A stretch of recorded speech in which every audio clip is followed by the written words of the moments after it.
Hi guys, good to be back. Good to see you guys one more time on a Friday evening, Friday night. It depends on your time zone. I'm Theodore. I'm your host for tonight's show with my friends joining in from Finland. We have Lud, and from Denmark we have Kristian. Guys, you're on the screen right now, so say hello to everybody. Hey guys. Hi guys. As usual, it is our seventh episode right now. So basically, we have this going on for a while now, and I'm happy that my friends are still with me. They still want to do this, and they like how it's going and how things are progressing. I'm looking forward to being able to join everybody in our international confederates and in our international tournaments. And until then, I guess you guys will have to watch us over the YouTube, over the internet, and maybe why not talk with us about your Flames of War hobby and about what new lists you're doing, what models you're painting, what books you're expecting, and in general about your tabletop hobbies. My guys, I'm just waiting for people to come join us online. Usually we have about 10 viewers during our live streams, and that's okay. Because we're doing this just for fun. It's our hobby. It's our idea of sharing our hobby during this quarantine time, because everybody had a harsh time playing games with their friends and playing games in their local stores, which are basically just opening. We here in Romania just we're having our store open from Monday, but on Monday it's usually closed, so it will be closed on Monday. So pretty much everybody will be able to play next weekend. Until then, tell us how it's been with you guys this week. Hi Kristian, Lud. Søren. Yeah, Kristian, go ahead. Yes. Well, during the week here, I I put an entry up for a painting competition. I was planning on doing an entry with some airplanes, but I didn't get to finish them. So the 88 flag guns we posted on the show last week, I put on an entry for that on the Flames of War painting group Facebook page. Nice. And if you guys want to go in and put up a vote, Søren, who's in the chat at the moment, is also participating in that competition. And it's just something Tom Hill made for people to occupy their time at home with during the corona. So I did some flag guns and put them up for the entry. And then I've just been working on the UK armor slowly and steady. But there's a lot of stuff to do in shipping, and I'm doing highlights now at the moment, and that's it actually. And then just been busy with life in general. Yeah. We had a pretty busy hobby week, let's say. I mean, painting is it's something that most of us do during this period of time, and not me. I'm just a lazy boy who just waits for my models to come in, and I'm actually very lazy in assembling the, I think, 12 or so boxes of models I got during this awesome offer. Only 12? Yeah, only 12. I just got my last two today, the Daimler Recon Platoon, and I'm very happy, and I just can't wait to assemble those little guys, because I need them on the battlefield. I mean, I already have the carriers. I just needed the Daimlers to be able to complete my list, and maybe play something and show you guys how it's been, how they play and how well the list is doing against other metal lists, let's say. And you, Lud, what you been doing? I've been this week. I've been mostly busy with work. Unfortunately, I haven't had much time hobby-wise. But some cool stuff happened anyway. The I got super lucky in the Battlefront weekly hobby raffle, Woo! and Congrats. Congratulations.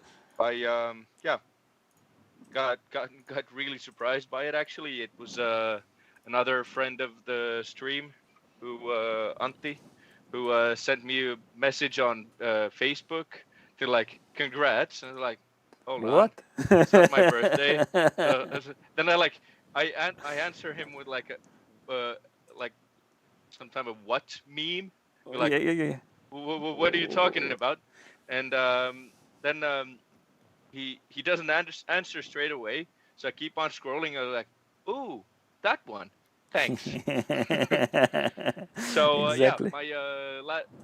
my biggest hobby achievement this week so far is writing an email last night to Battlefront, saying like, thanks guys, and thanks for what they're doing, and could you please send me that one cool thing I asked for? What did And you ask for? went for the M12s, which I like to test out for the US armor list, All which right. we built on All right. in one of the Yes. previous episodes. Exactly. And if you guys wanna see those lists, and if you wanna see those builds we've done until now, just yeah, browse the links we have in the channel, and you'll be able to maybe get some inspiration from our lists and from our lately chat.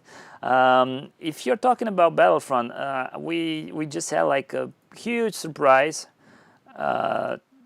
Kristian just told me and Lud, guys, we are on the Battlefront Flames of War website. Whoa, community content. Thank you Thank Battlefront you for guys. supporting us, and thank you for showcasing us on your front page. It's an honor, and it's something that hey, you don't see everybody getting their heads to. I really hope we will be meeting your expectations, and we'll provide you with good entertainment and with some good information about the hobby, about Flames of War, and about whatever else you're interested into. Basically, we're mainly focusing on competitive gaming, so ETC. I also posted on the ETC forum an announcement to the guys there that we're doing this, and I hope we'll have more people coming from the ETC environment joining us in, and start to discuss about tournaments, and start to discuss about the way people see lists, and the way they see competitive games, and the way version 4 impacts that, and yeah, many other subjects, like for example the book release schedule that we're all waiting for from Mr.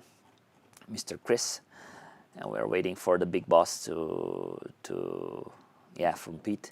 We're waiting from them to come and show us what they've been working on, and the new release dates, because yeah, with all this thing with pandemic and all that, they had some problems. I really liked the idea they had with the special offers they did.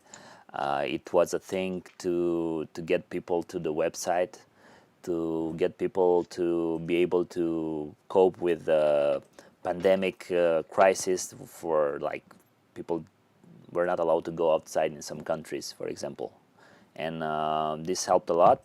People, I think, had a high spirit, high morale, waiting for the postman, for for the delivery guy to come with their packages. No, I know we had this contest, so-called contest here in our club, in our community. Where like when one of us got a box of something, they were like showcasing it on WhatsApp, and I said, "Look, guys, look what I got!" And the other guys were like, "Whoa!" we didn't get that and that and that, and yeah, people are still Yeah, waiting for.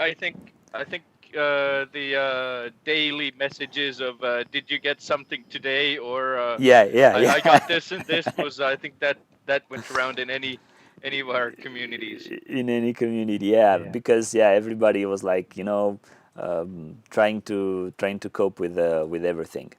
So for today's show, I will just take the lead, and you guys join in whenever and say whatever you want.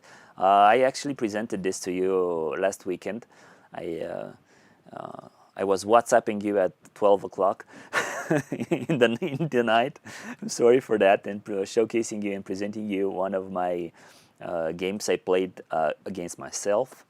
But hey, that happens during harsh times. I did this home game on my home table. I'm sorry for like it's not that great. I'm showing the pictures right now, guys, so you guys know what's going on. And yeah, this is a table I just came up with some mats, some forests from the open day, or how is it called? Yeah, thank you, Vlad, for subscribing. Doormats. Formats, yeah. Yeah, doormats, and no, the forests, you see them, the cardboard forests. They're from Oh, the starting set. oh, that one, yeah. Yes, and I also have some foam built houses and some fences, and then I have a Battlefront house that I borrowed from our local shop. I asked my friend, can I have this? Because I knew he was going to close the shop, and I was like, can I have this house just to like have it at home and have something nice on the table, not just my regular crap. Well, my houses are like Battlefront size, but yeah, they don't match it. I really recommend it. I really want to buy one of those sets they had for sale actually at the moment. Those houses, and it was a pretty good deal in the beginning of the good deals they did. You could get like an entire town for about 120 euros or something like that, and that was a good deal. Yeah, it was like it was around 10 buildings. Yes, exactly. And both like there was maybe two buildings that were maybe a bit more Team Yankee specific, Yes. but almost all of the buildings would Open fire. Yes. I'd say were okay Thank you, Patrick. for a 40s table. So Yes. Yeah. Yes. yep. So I think, yeah, but also the cool thing about those houses, Theo, is that they are so rugged or like sturdy made, so you can actually play with them without them breaking, like some of the foreground houses. The eventually will break yeah. if you play with them and transport them. Let's say for a tournament or to a friend's house. The ones from Gale Force 9 are really made for playing. Yeah. Yeah. Yeah. And They're really I've been sturdy. super happy with them. I've got a few buildings and other train pieces from Battlefront just for the home table. Yeah. So basically, I've played a regular German list. Greyhounds, Panzer Grenadiers with Tiger support and Panzer IIIs, with pack front, the regular pack front, the 88s. I played the Breachhead, I think. Yes. And this was the setup, with the Breachhead, is with the deployment area in the middle of the table, let's say, in one of the sides. And it's hard playing against yourself, but I just tried my best, just to be as good as and impartial as I could. So yeah, apart from the fact that I forgot about the ambush, I forgot to deploy the ambush, and then I had to go back like 1 hour of gameplay and say, okay, I forgot about that, and I need to go back. So your opponent was okay with you revealing the ambush later on? Yes, yes. Okay, basically,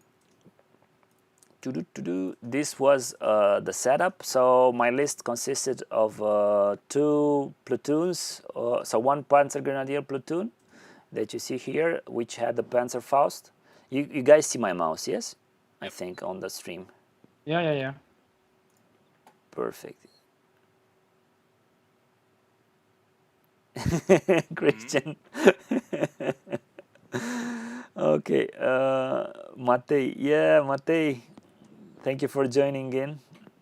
Good to see people from our local community joining in the stream. I'm happy you guys support me, and I'm sure we'll have subjects to talk about. Very interesting for you also, because Lud, for example, and Kristian here are discussing painting skills, painting tips, and all those things. And I'm more than happy to have you guys join in with some 40K things or other tabletop games and systems. Bear with me, we're doing Flames of War at the moment, so stay with us and enjoy the content, and I hope you guys have some good comments to give us. So basically, I had this Panzer Grenadier platoon deployed here, and another armored Panzer Grenadier, which didn't have a Panzerfaust. These guys with the yellow helmets with the desert scheme had a Panzerfaust. These guys didn't have Panzerfaust. I had a small platoon of mortars, and then I had the 88s in pack fronts. It's a regular pack front, so normal veteran. They were not downgraded to be trained. And then some Stummels. There are 4 of them are Stummels I made myself, and the other 2 are proxies, let's say. This was like a normal deployment. What do you guys think about it? Hard to say. I'd like to see the opponent's deployment. Yeah, well, Where this did you put the minefields? Minefields were just in front here. Where? So there were. Yeah, you cannot see it in the picture. We'll see it soon. Basically, here where you see the dots. Yeah. Okay.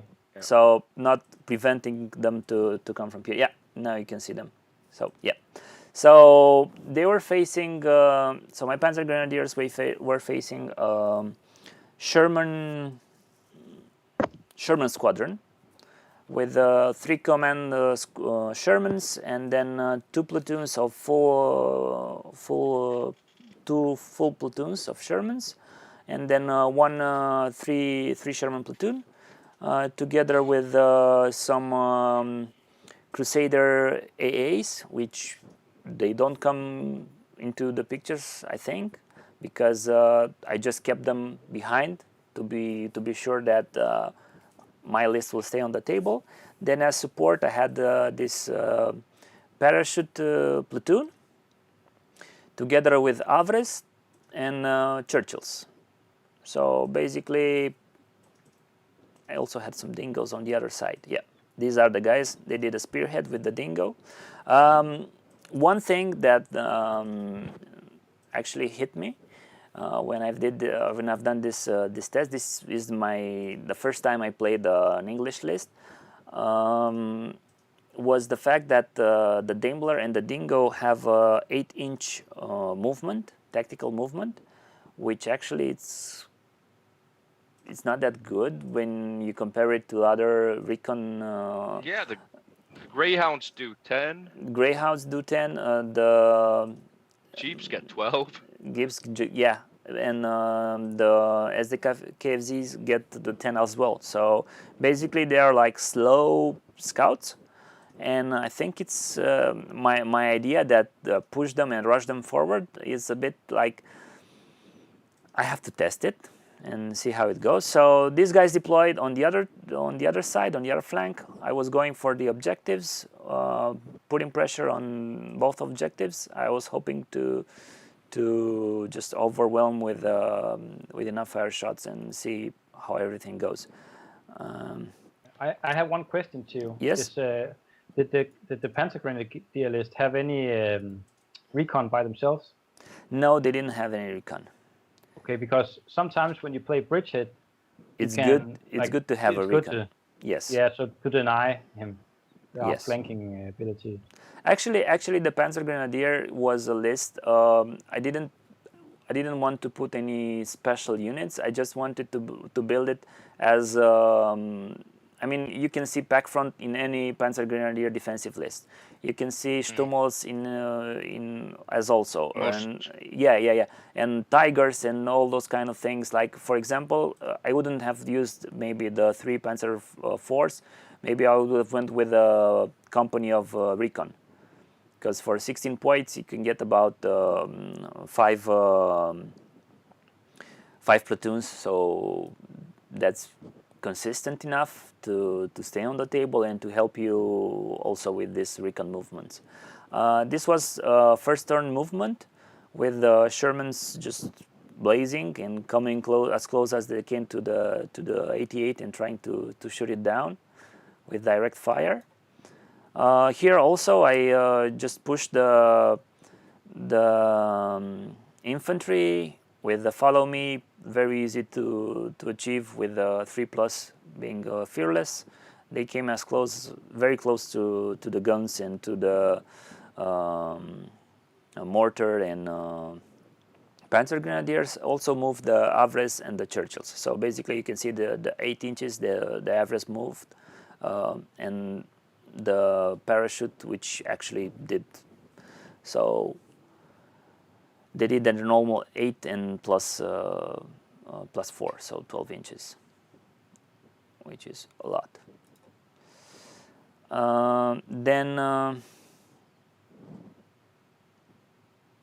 Yeah, I had on this flank, I had the small platoon with the Firefly, just in case the Tiger comes on this side, to be able to defend my Churchills. This was pretty risky, I think, because I was exposing my Shermans and my Churchills to the 88 fire, but I was pretty sure that my Avres will be able to do something against the 88 to take it out. But unfortunately, they failed to range in. This happens. So on a 4+, you actually sometimes fail to range in. Here what happened was direct fire from these Shermans took out the 88, because you hit them on 6s, and then that was about it. I mean, okay, you need to repeat the firepower, but the 3+ always helps you.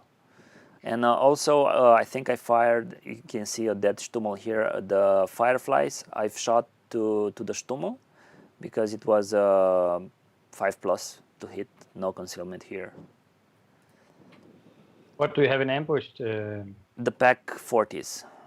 I have 4 Pack 40s in ambush. Then this is the movement. I came in close with the transports to support or to prevent an assault from the paratroopers here. Now this is on the German side. Move the Stummels to the forest also to be able to intercept the Shermans. That's about it. This was the movement. Then we did some shooting. We killed one base with the shooting from the transports. Then we bailed one Churchill from this pack, from this 88. So basically nothing much. I hold the ambush for this turn. I didn't reveal it. Later on, I think it would have been better to reveal it by now, because although I was shooting at long range at the Shermans, the packs did really well once they showed up and they start fired. The mortars ranged in here on the paratroopers. They managed to pin them. They didn't have any problems to unpin. So yeah. But Theo, where is the one I see of the Panzer Grenadiers located? It's located here near this forest. It has a Panzerfaust. It's in 6 inches to the Panzer Grenadiers here and to the flag, to the 88. Okay. And I've kept him on this side to be able to like mitigate against the Sherman assault. Yeah. Then this was the movement. Something I tried with the Havre actually, and something that I want to discuss with you guys. And it's something interesting as a mechanic for the Havre. You know, you have no penalty for shooting with one weapon. And yeah, you don't have danger close and all those good things. You can actually assault with one tank and fire artillery bombardment with the other tank.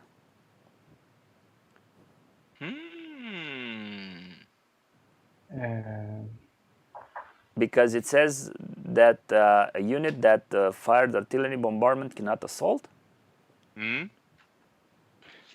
But can does the whole platoon count as having bombarded, even if only? Yeah. That's what I think. I don't know. I think that every vehicle that is able to fire needs to fire. Like for instance, you can choose how many weapons to fire. It's the same as firing smoke, for example. Yeah, I think it's possible because it says that in the rules for the Havre that it can fire without any penalties for just being one gun. Yes. But it's just if that that rule supersedes the one from the primary rule book about that every gun needs to fire in the bombardment if able to. Like, let's say you cannot shoot directly with one gun in the battery and then shoot bombardment with the rest of them. I don't know if there's a... We need to check the rules. From what I've checked, you don't need to fire all the guns on an artillery bombardment. You can choose how many guns you want to fire. Yeah. So, but then they can't fire directly. So I'm just curious that... Yeah, I think they should be able to do what you did in the game, but it might be something to ask Phil about. Yeah, I hope Phil will watch this. Phil, please enlighten us, or I mean, anyone.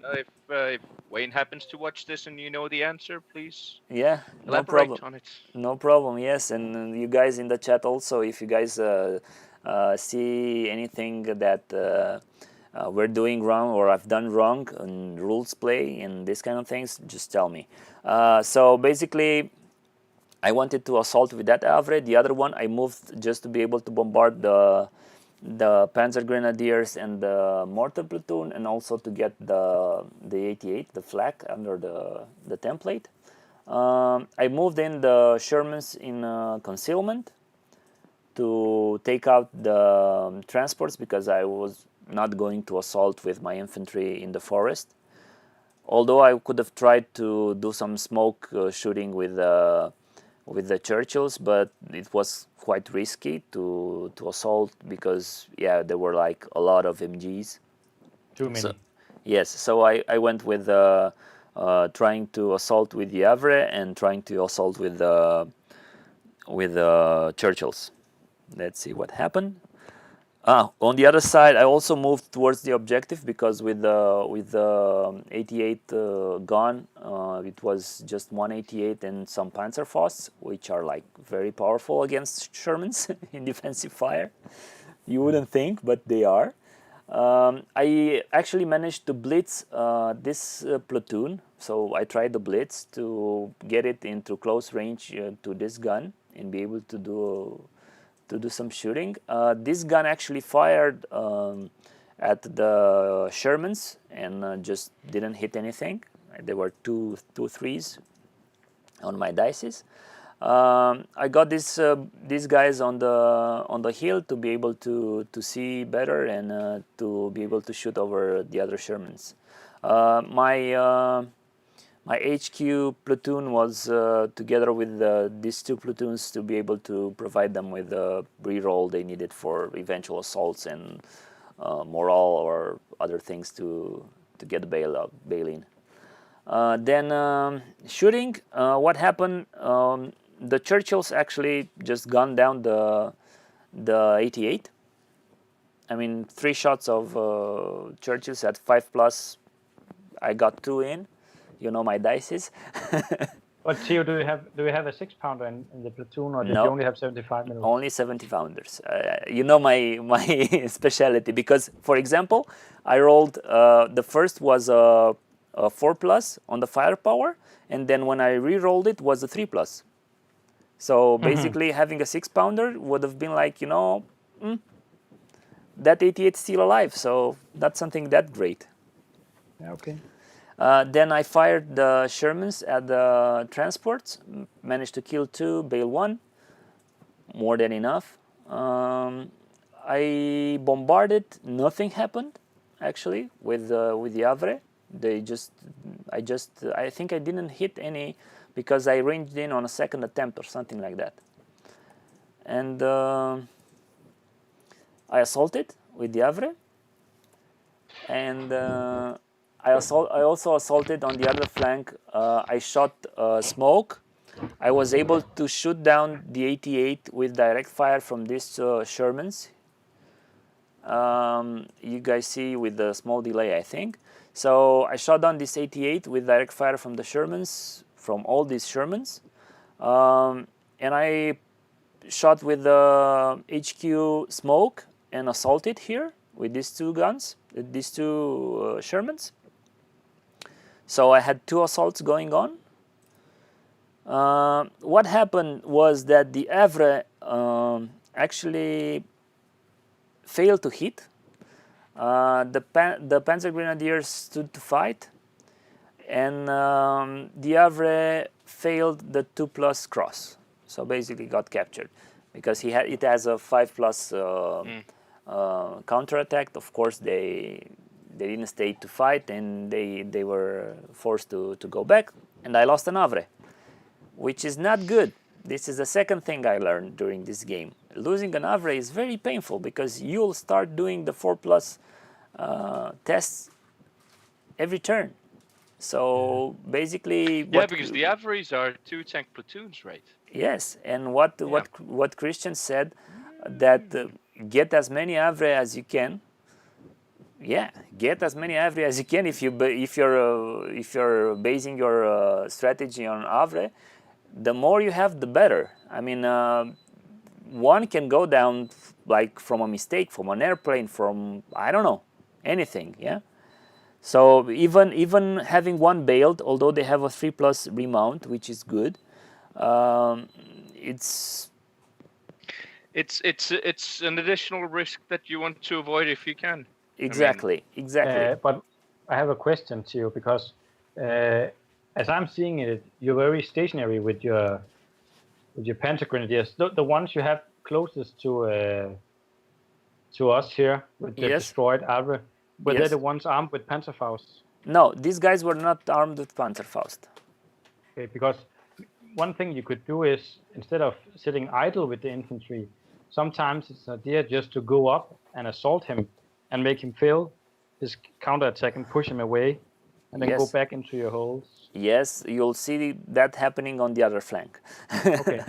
So on the other flank, the Shermans actually won the assault. They killed the Panzer Grenadier, and the Panzer Grenadiers failed their test to counterattack, although they had the reroll. So basically, my Shermans were on the objective. They were like very fast. And yeah, you can see this was turn 2, yes, and Shermans were on the objective. So nothing matched nothing that the Germans could do. Now I popped the ambush. On the other game, finished really fast because I forgot to pop the ambush. So the next turn it finished.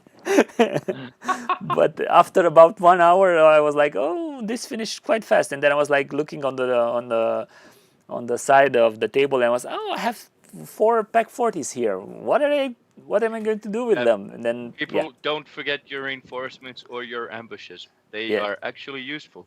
Exactly. sometimes. Exactly. What happened? This Stummel came back. It was bailed. The transports ran away. They didn't remount, and as you know, transports have to test when they have only one functional vehicle, as any other armored platoon. So this Pack 40 ambush happened, and then the Stummels move into the forest, trying to intercept the Shermans. On the other side, Actually got all the Stummels in the forest and in one go. yes, they have a 3+ cross. Is it a 3+? Yes, it's a 3+ Why do I cross. remember as it would be a 4? Okay. Yeah, it's Well, a 3. I mean, in that case, yeah, sure. I was like try to do a blitz, but they are greyhounds, so blitzing is not a good option, let's say. What also happened this turn was the tigers came into play. So That changed a bit. big boys here, they fired at the Sherman, but failed the firepower, if you can imagine. So 2 shots at the Sherman platoon, failed the firepower to kill the Firefly. It was like, being able to do that, that was like win.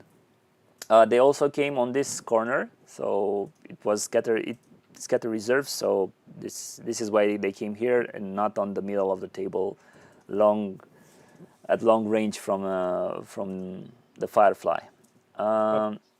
Theo, I have a question because Yes. can you go back a picture to show how you modeled your Pack 40s? Yes. Because it actually counts as a medium gun. I know when you buy the blisters or the boxes, it gets supplied with a large base. Exactly. But this just hinders your deployment or ambush capabilities. You are allowed to put it on a medium base. I know. This But is just for aesthetics, but for competitive play, put it on an know. infantry base. Actually, what happened, this was an issue in version 3 also, but we had an FAQ, I think, or a lessons from the front or something like that, saying that Pack 40s should be on a large base. Yep, I remember the same. So basically now you will have to put them on large bases, from what I know. I haven't seen an FAQ about that. I've been playing with them at tournaments also at ETC. I've seen it on... Many people accepted them on medium bases. We've played with medium bases for Pack 40s on version 3 and also on version 4, but I've seen this FAQ and I know it is there. My guns were modeled like this, so these are actually some of my first open fire models I've painted, so this is why they look like this. They are absolutely beautiful. Can we zoom in? Yeah. So yeah, this is how they look. I'm just checking the FAQ now, but please continue to. I'm sorry. Yeah, no. Interactive, Kristian. Yeah. Contradict me, I'm just so polite. Yeah, no problem. So basically, anything else here? I think I didn't do any shooting.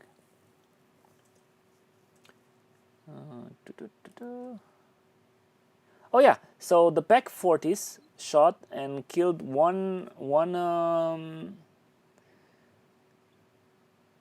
from the entire firepower you see here, only managed to bail one Sherman, kill one Sherman, bail the Sherman in the forest, and that was it. From 8 shots from Pack 40s. So these were like long Lucky range. Shermans. Yeah, very lucky Shermans. I mean, this was like, whoa. Of course, the Firefly remounted. You would expect that from a Firefly. Yeah, the Pack 4, the 88 here also failed to hit the Shermans. So this is what happens when you don't give your opponent too many targets, and when your opponent has to take 5+ hits. What happened was I kept the Firefly on the spot.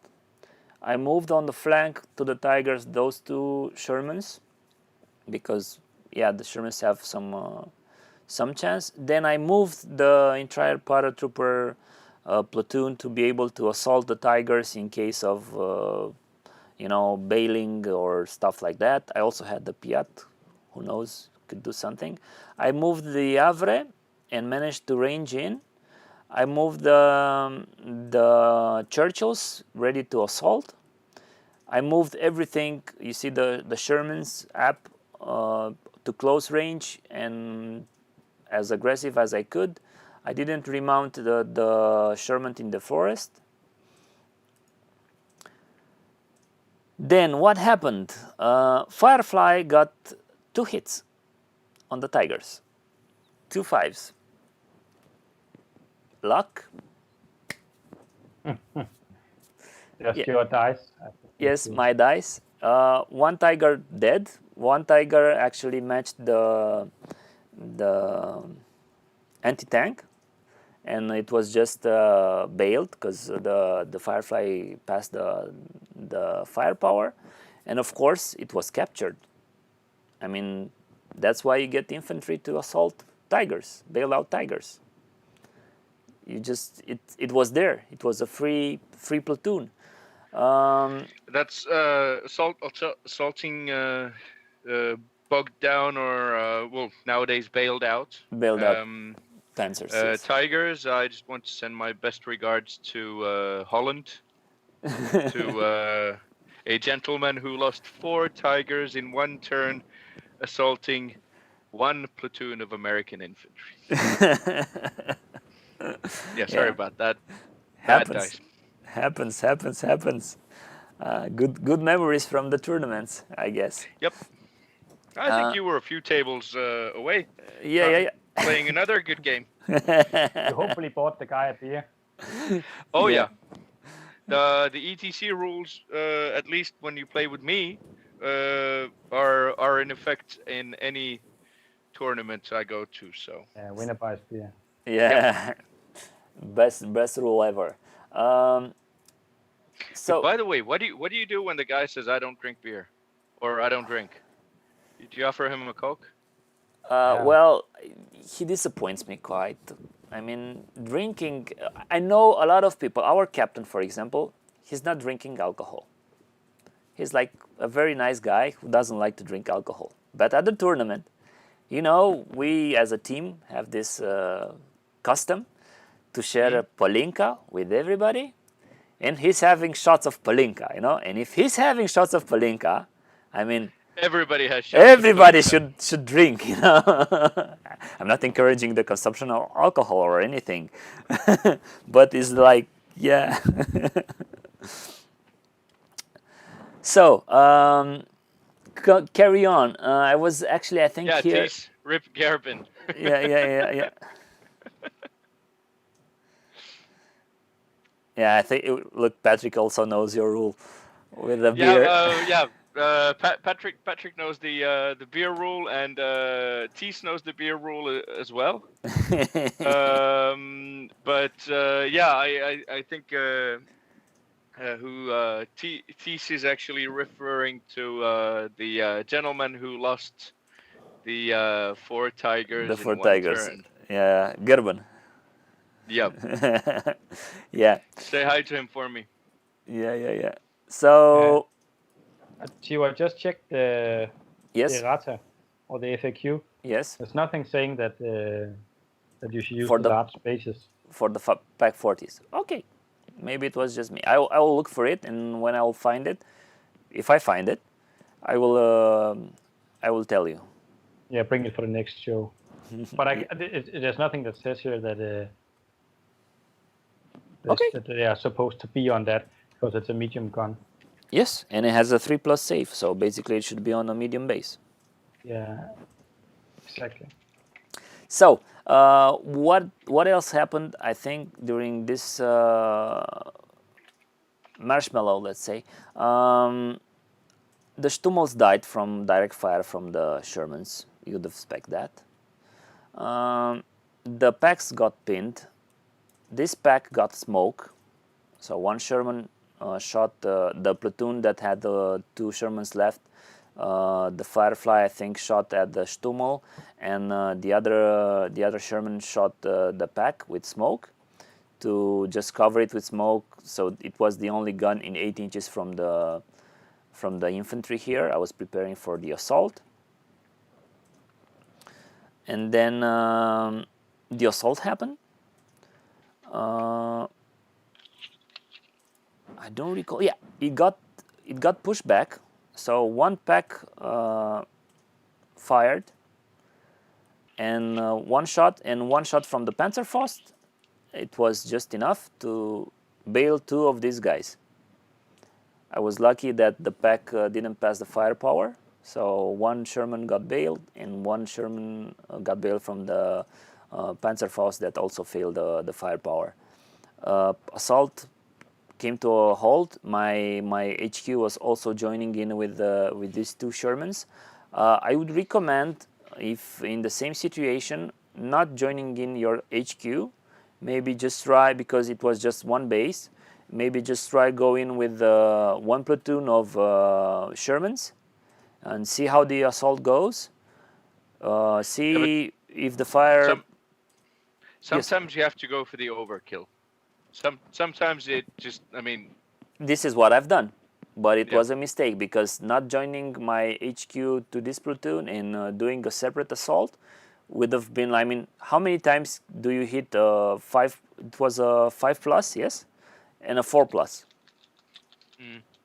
You know, I mean, the second time at least 1 should fail. So basically, you'll have another chance to assault with. What happened? Yeah, I assaulted also with the Daimlers. They got killed from Panzerfaust, and then they moved back. You'd expect that. Surprised. They didn't kill anything. Of course, the Paras obliterated the other Panzer Grenadier base and the 2 mortar bases with the 3+ assault. There's no questions asked there.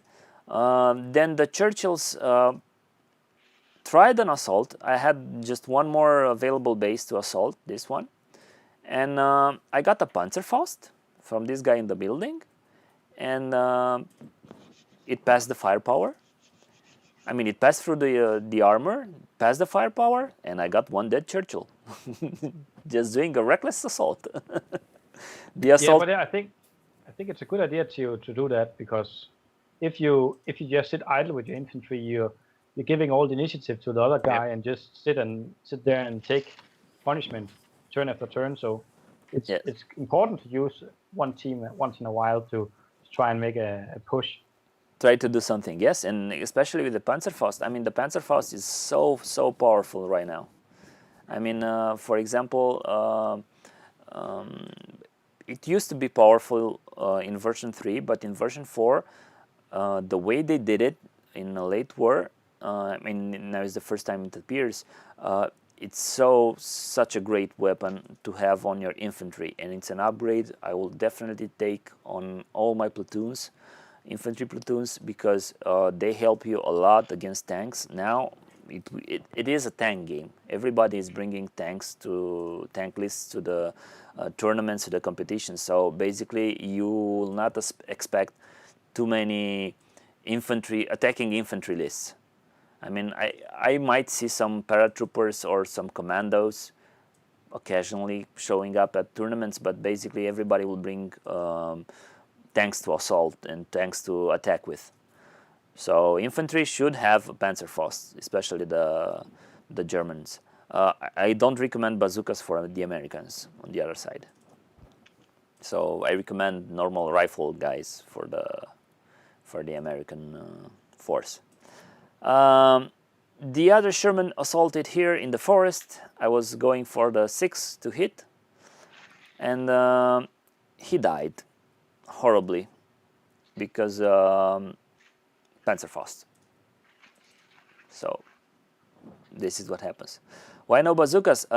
Tisla, I will rant about that in a second, and I will explain you why bazookas are crap, in my opinion, and why people should not use bazookas. But just hold with me and to bear the end to this game I've done. This was shooting. No, so this was Panzer Force came on the table. It was turn 3. The German list was all on the table at this point. All hail break loose on the Shermans. I mean, they got pounded from the Pack 40s from the Panzer Force. I just had one the HQ Sherman platoon, and then I had one Firefly alive and one Bale Sherman on this side. So basically, everything else died. On this other side, this pack took some shots at the Churchill. Nothing happened. This side, this Sherman, this 88 actually did some work. He destroyed the Firefly. Actually, I've shot the 88 at the Shermans because Firefly with the Tigers out of the way, Shermans were like more powerful and more how do you say, they presented a greater threat to my guns with HE shots. You know, Firefly has no HE rule, so basically a +1 to hit. That will be harder to hit targets. But I managed to cross the shot on him, and he died, and the other one got bailed. The infantry also took some beating because there were a lot of machine guns from my Panzer Grenadiers. I had only 3 stands of infantry left. Churchill's and Avre. This Avre actually was a hero. He stayed on the table for 3 more turns. My hero. Paratroopers came in for the action. Sherman got back on and he pushed to the 88. On the other flank, it was pretty like not so sunny because I had only the HQ Sherman and 2 more Shermans. I managed to bail in this bailout Sherman, having the HQ close to your Shermans, and I think like when you play this kind of lists, and especially and also with the US Sherman list, you should always have your HQ with you, just in case you need those bail-ins, because it's super important to be able to keep your tanks going. Not many times it happens that your enemy, even if he has 80-17, he fails the firepower. So basically have your HQ there to give you the reroll to, yeah. What happened was, I think, yeah. So everybody was going to assault. I was preparing to assault with these paratroopers here, the packs. These paratroopers here assaulting the 88. Actually, the 88 got killed from the Shermans.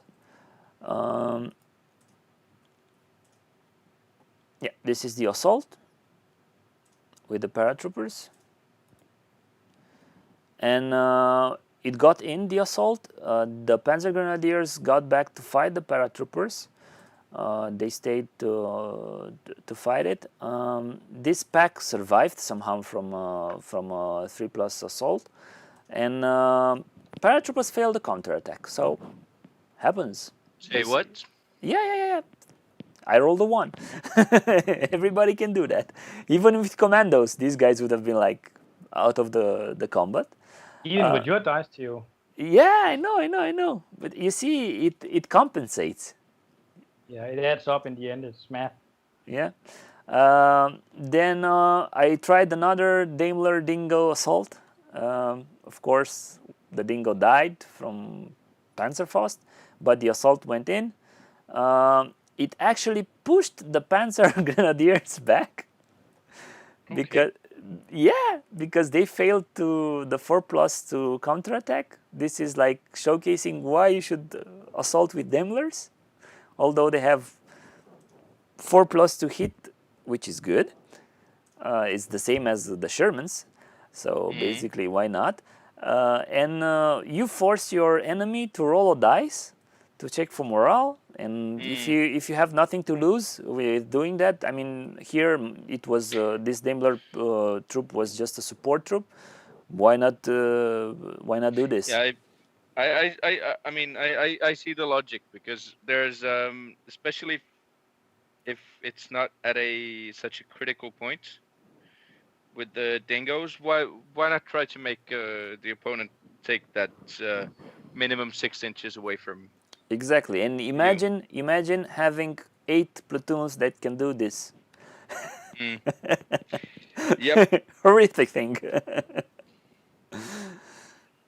And with a bit of luck, you might have a situation where the opponent actually can't get outside of 6 inches of any of your forces, Exactly. and that's when you can That's when you rub tell your your hands. opponent that I'm sorry, but bye bye. Yeah. Then I assaulted with the Churchills here, and this is important. I had 2 Churchills going in for the assault. What happened here is this Stummel hit the Churchill. I rolled a 1, of course, and the Stummel passed the firepower. So basically, 1 bailed Churchill. The Panzerfaust on the other hand failed to hit the other Churchill. So the assault went on. Now, what happened? And this is something I discussed with you guys on WhatsApp, but it was pretty late back then, and now we can discuss here on the stream. What happened was actually my Churchills, of course, they went in. The Churchill failed to kill this guy here, because yeah, Churchills 4+.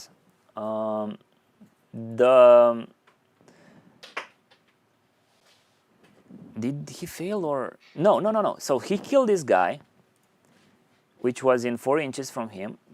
What happened was that the Panzer Grenadiers failed these Panzer Grenadiers here. I mean, you roll a counterattack test, and the counterattack test presumably affects all your troops.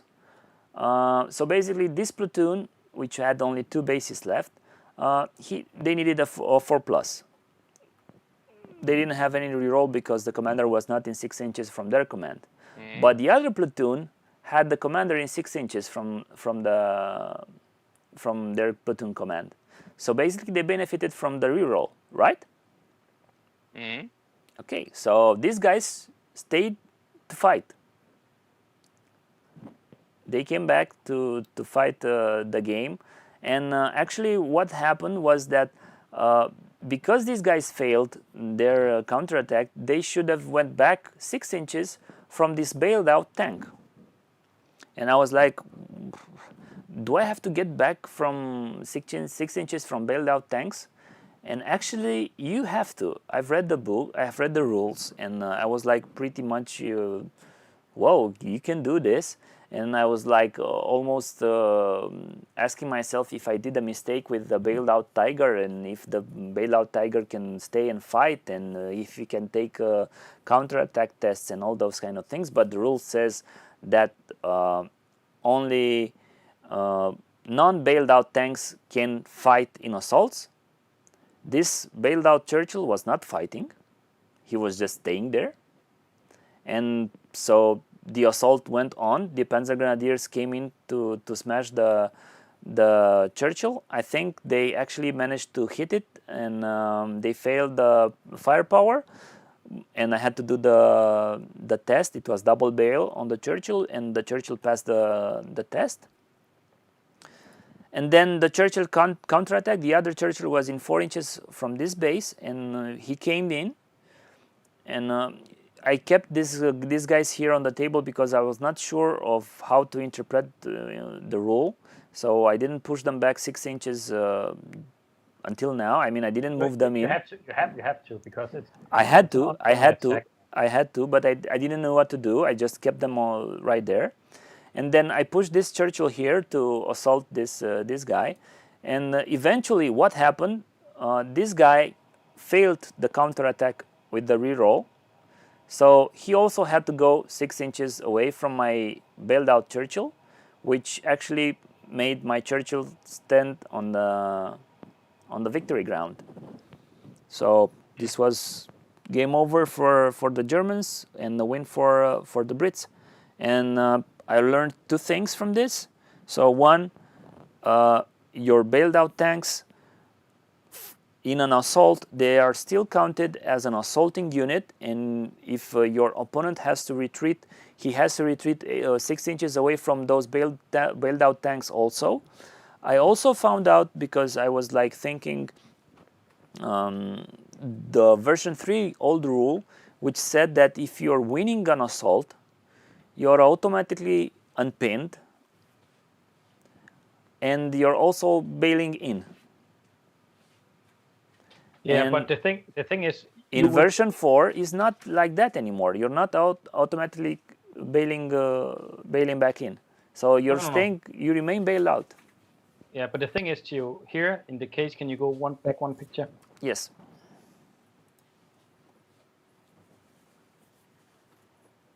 There's just a little bit of delay on the Yes, on yes, YouTube. yes. Just give me a sec. But the thing is, because as you can see there, there's an I cannot say for sure, but in my eyes, there's 4 inches between the operational area and the stand that is assaulting the bailed out tank. Therefore, the team or the average team won't be destroyed.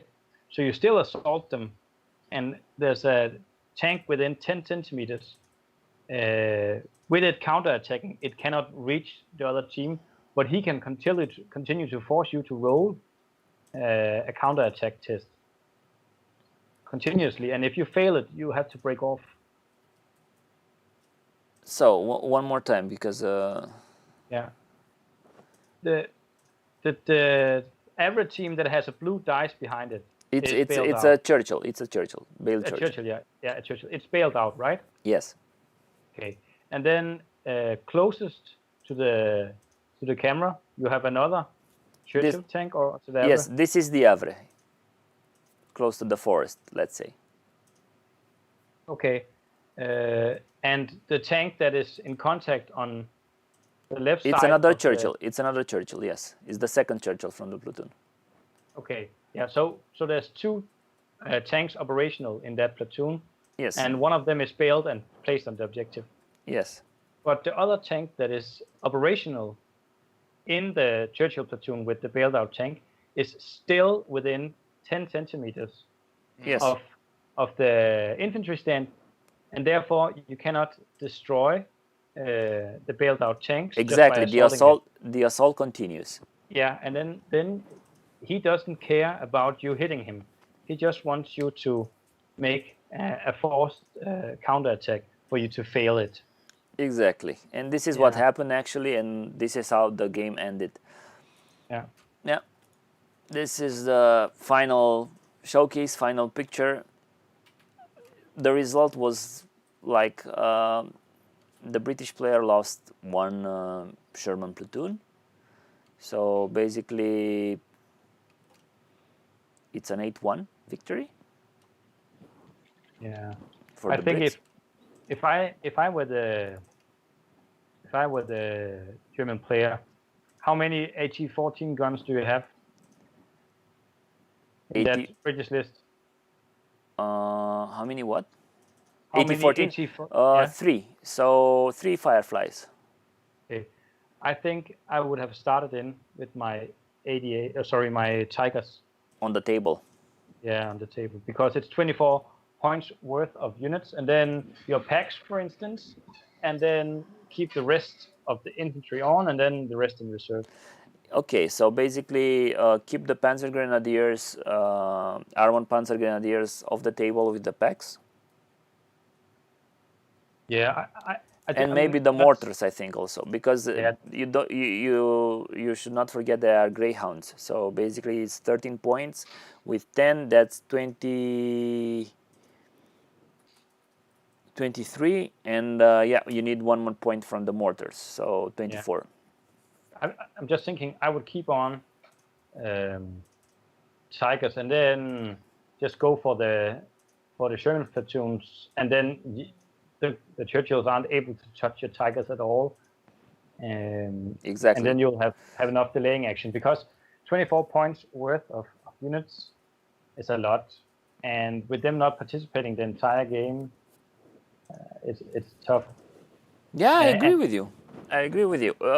Actually, what happened during the game where I forgot to bring the pack 40s from ambush, the tigers also came on the table, and they managed to kill the firefly on this side. So basically, they were like king of the table on this side. Yeah.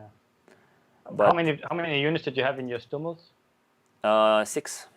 Maximum. Okay, Always maximize your Stummels. So yeah, exactly. So what I'm thinking is that, were you able to have Stummels?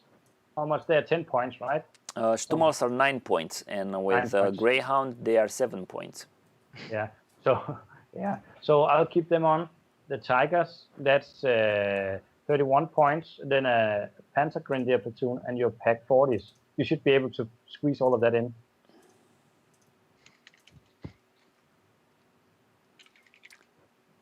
And then just concentrate fire. Well, you need the pack front front. on the table, I think. If you play the pack front, you need it on the table. Yeah, but that was also what I was saying. And that is about 18 points. And then let's go to the list, because I have the list right here. And we should not talk in vain. But then again, this shows the importance of thinking about Thinking the through reserves. the lists you have. Yeah. Exactly. What is your reserves going to look like? Yeah. So Greyhounds with tigers and pack fronts.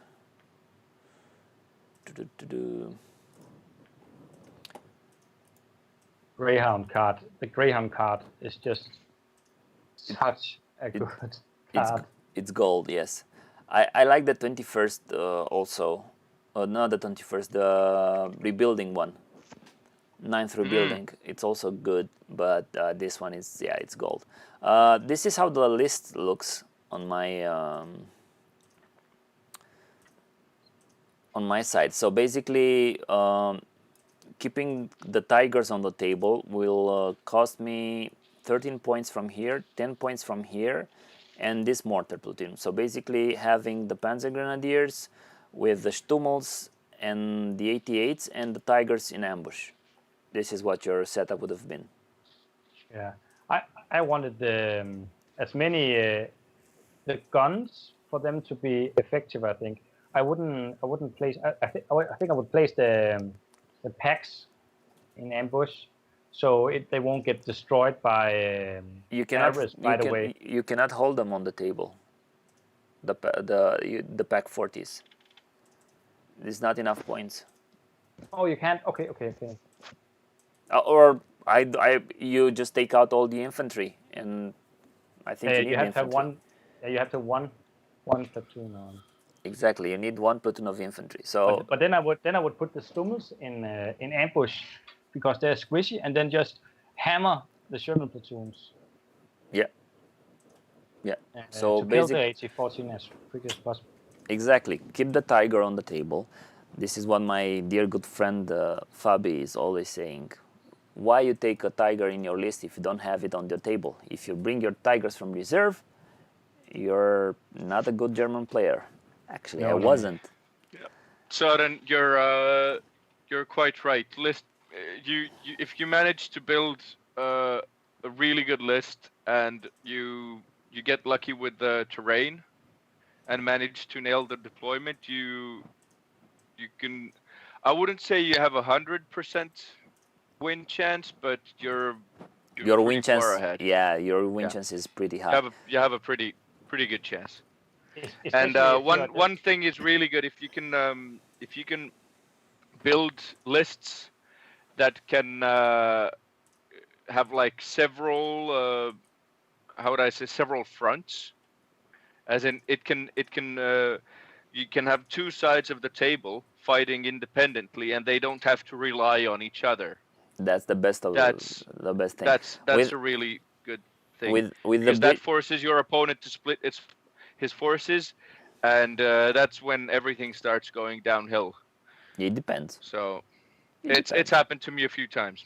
Yeah. I think Well, what I would do is always when you, like Søren says, is that this building and deployment wins games, and then that is actually also because that's the only part of the game that you are fully in control of.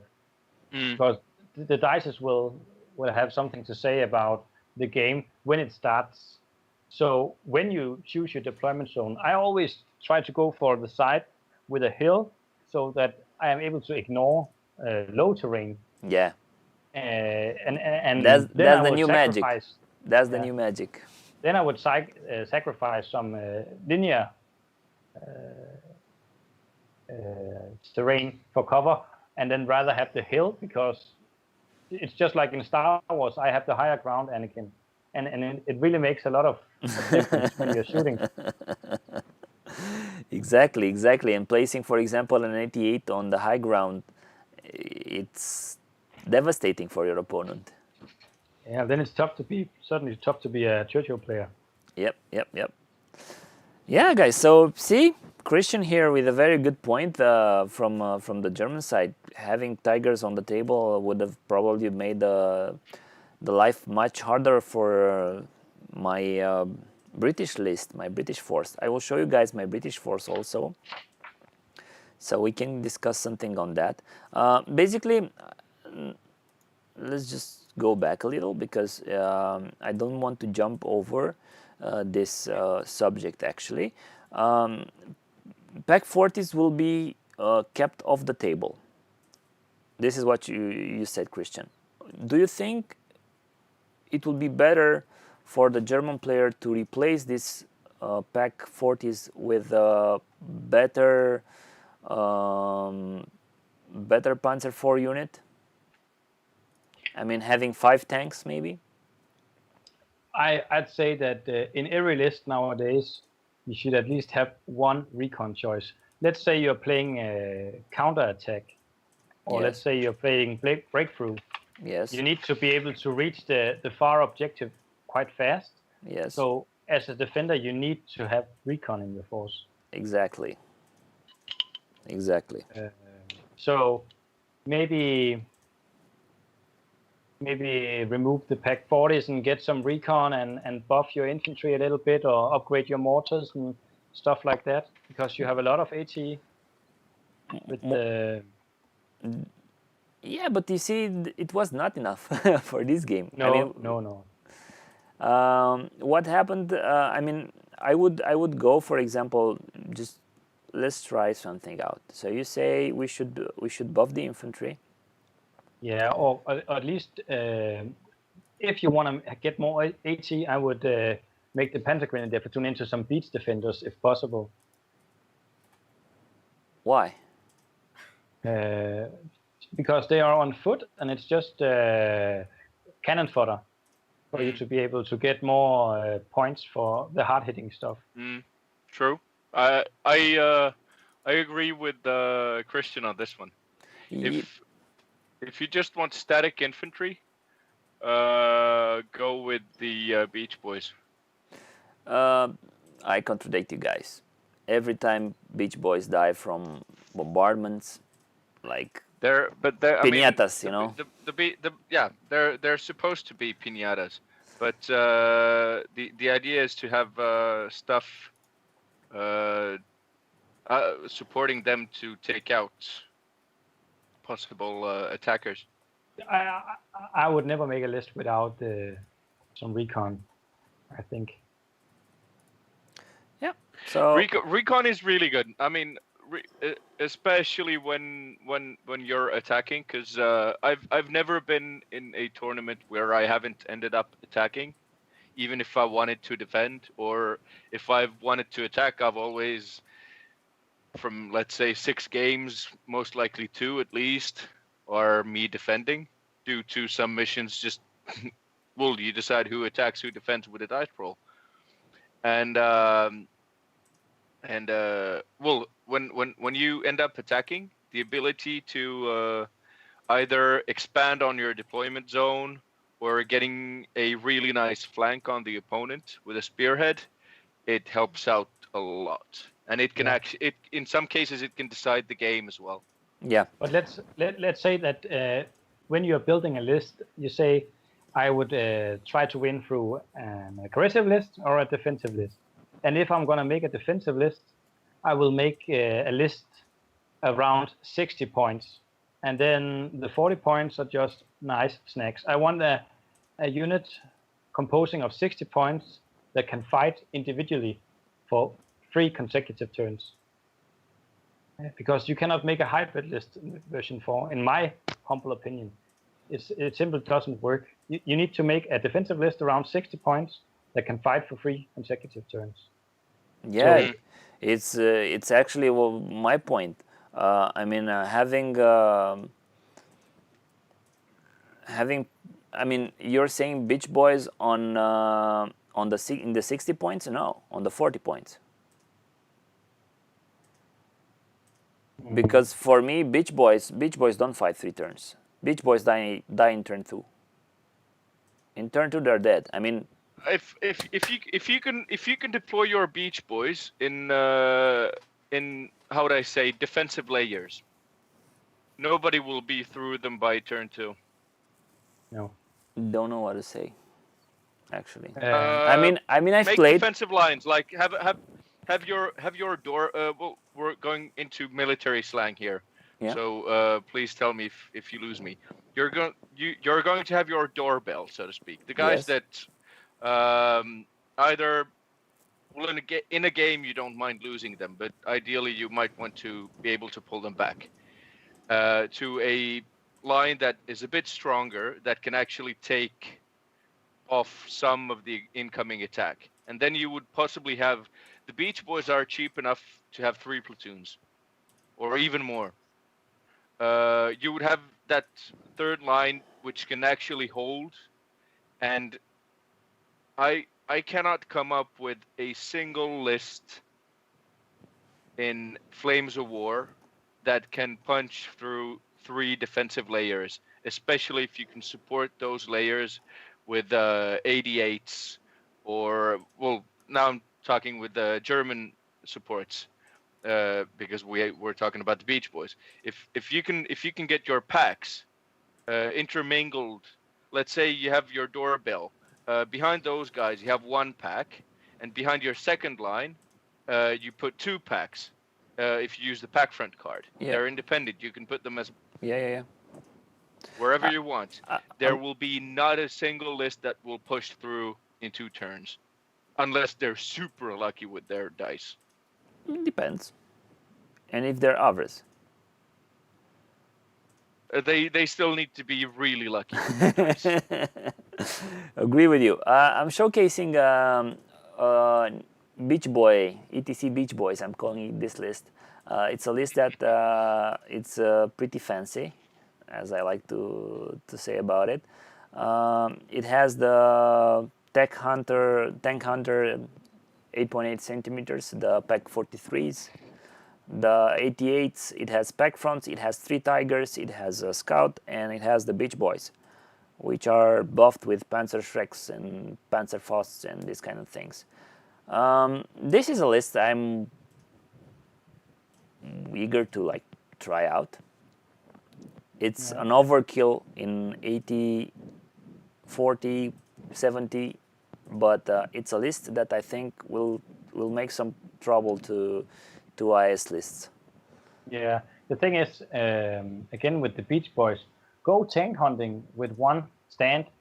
Go out and try to counter push something, because if you just sit idle with the infantry, then you get to allow him to bombard it to bits. I really like doing that with the Beach Boys. Actually, what you're saying, Kristian. I just take 1 or 2 stands and just go ham with them against my opponent's tanks.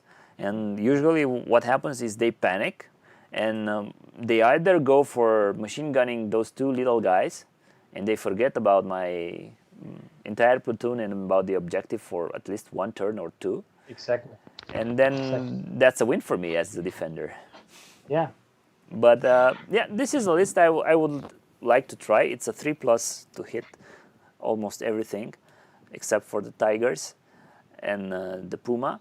But it has in mind that this list will have tigers in reserves. There will be 3 tigers this time. And actually, this list you cannot juggle with the tigers and keep them on the table.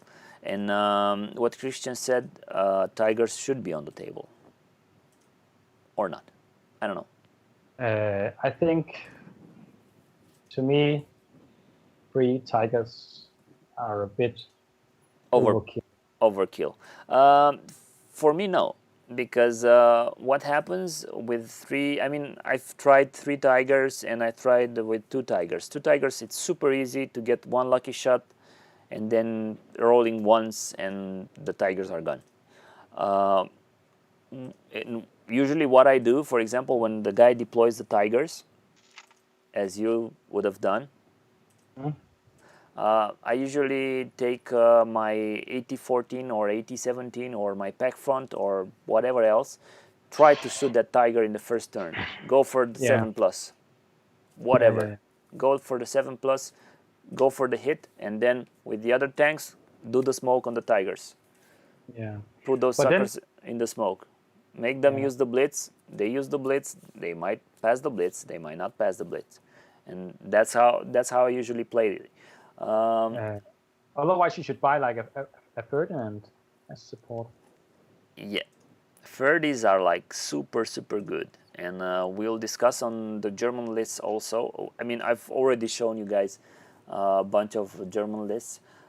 This is another German list I've done also with the Beach Boys, this time having only 2 tigers and this Puma company. So an entire Puma company of 5 platoons. It's super cool, super good, and actually I would prefer the SDKFZ 250s because they cost less and there are three cars. So basically, he has to kill 2 of your cars to get you rolling your tests. Yeah, and the rest is like almost the same. It's if you guys want to play and test it out, go ahead. I will show you guys my the list I've played. This is the British with the Churchill. I also have a variant. I mean, this is how I wanted to play it first with Achilles, but then I said it's an overkill trying to do so much 80-14 against just 2 tigers. So basically I said, okay, let's see if the Churchill can manage, and let's see if the Churchill can do their job, and they did their job. I mean, they won the game. I'm so afraid of Churchills. I mean, it's a thing that got into my mind, and probably this will affect the way I'm building my lists. A pro tip for you guys: try to be as detached from your games when you lose them. So basically, try to learn from them, but don't be scared. What happened to me? I mean, Churchill's traumatized me as a US player, let's say. And now I only see them as the best unit in the game at the moment. And yeah, okay, this makes me think about ways to play the Churchill in such way that they will be the best unit in the game. So, yeah. This is the list. Nothing fancy, nothing... Hey, Halko. How are you? Hello, Halko, yes. Tizzle also said that he will go for the 4+ with the Greyhounds. Yeah, me too. I mean, always take Greyhounds versus Beach Boys, because Beach Boys 3+, eesh, not good. Not good, my friends. Take the Greyhounds even if you don't have the Beach Boys against you. They're a fun tool to have. Yeah. Okay, guys, this was my my fun weekend, let's say. I was hoping to get some games this weekend, but as I told you guys, the shop will open on Monday when it's closed. So basically, game weekend will be next weekend. I will try to see if I will be able to build some models, because I'm having like a large stack of boxes that needs to build itself.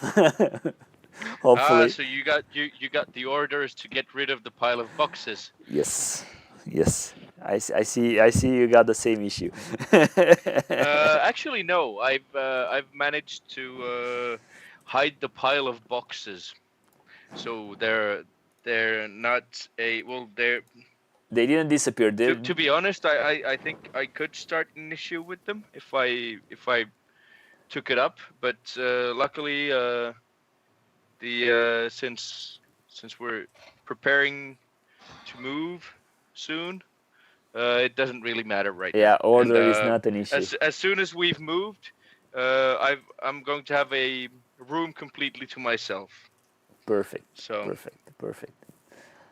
So for as a wrap up about my battle report, for the next show, we should check if pack 40s should be on the large base or on the medium base, and also if the Havre can assault the way I did it, the way I imagine it it's going to be, because what you can do, you can bombard and pin with one Havre and assault with the other one.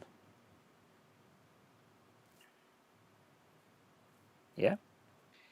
yeah, that's I mean, I don't know, because usually the it's I mean, my opinion is that if the platoon decides to do something, it's the whole platoon who does it. Yeah, especially when So it comes to it's allowed to move and fire, but then yeah, the entire battery needs to fire. yeah. If able, I think, but it depends. I think you're not allowed to use one gun for, let's say, machine gunning, and the other one for bombarding. You need to make every weapon fire if possible. Okay. Even though it has the special rules, it's still a battery. So one issue actually, Kristian, you pointed indirectly, I think, is that you need to shoot with your moving ROF when you're assaulting. So it might be an issue, the fact that one tank is bombarding, the other tank is not shooting. Yeah, okay. Or is there saying that I cannot shoot my machine gun?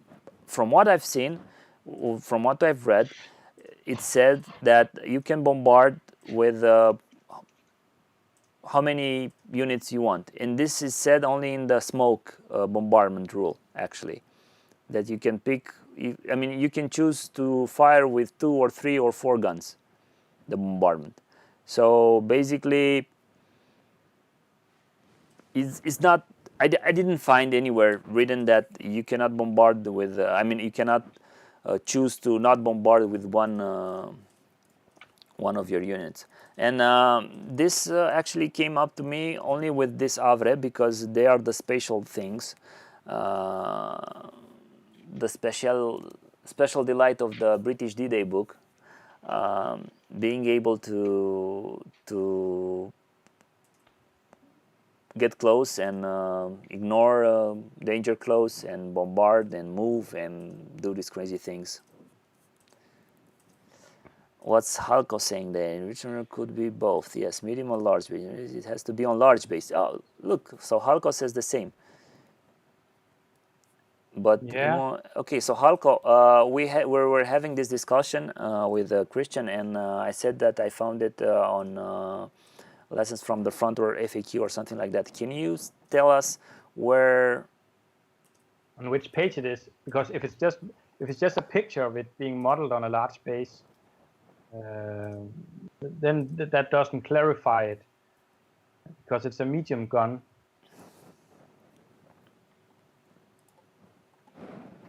Let me see if I can find some resources I have on my.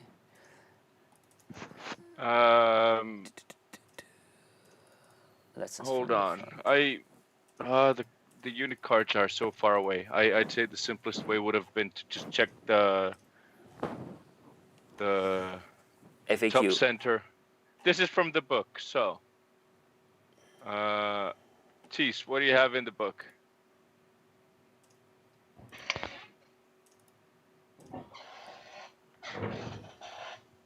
Do we have a quote?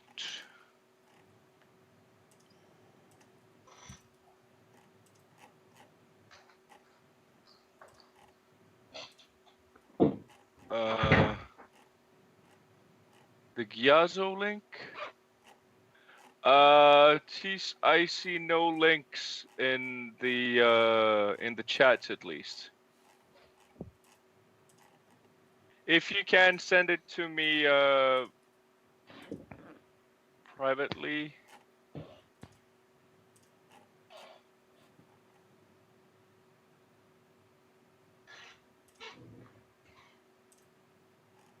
Yeah, but the thing is, it's something that needs to be clarified because back in the day it used to be. Your choice. Yeah, and during the last few ETCs, with V4 up and running, Yeah. I've seen a lot of people have the model on. Medium basis. Yeah. It's more convenient, of course. I mean, you get a lot more space to deploy, and it's better. Yeah, but I've seen it. I mean, I've read it that you need to model them on a medium basis now, on large basis now, and I was like, what? But hey, happens. So, guys, what are you up for next week? Oh, I'll try to finally finish up my Vietnam platoon that I've been painting on since what? It's almost two weeks now. Let me see if I have those Uh, pictures with those guys. Yeah, but Kristian has the pictures on the thing that won Yeah, I'm just gonna share it now. the competition. Well, it's not a competition; it was a raffle. It's actually funny to win a hobby thing with a work in progress picture. Well, But Lud, you're like no, it's I will say that it is a pretty epic looking platoon when it is going to be done. And we can't see it. We can't see it just yet, Kristian. Yep, let's hold on.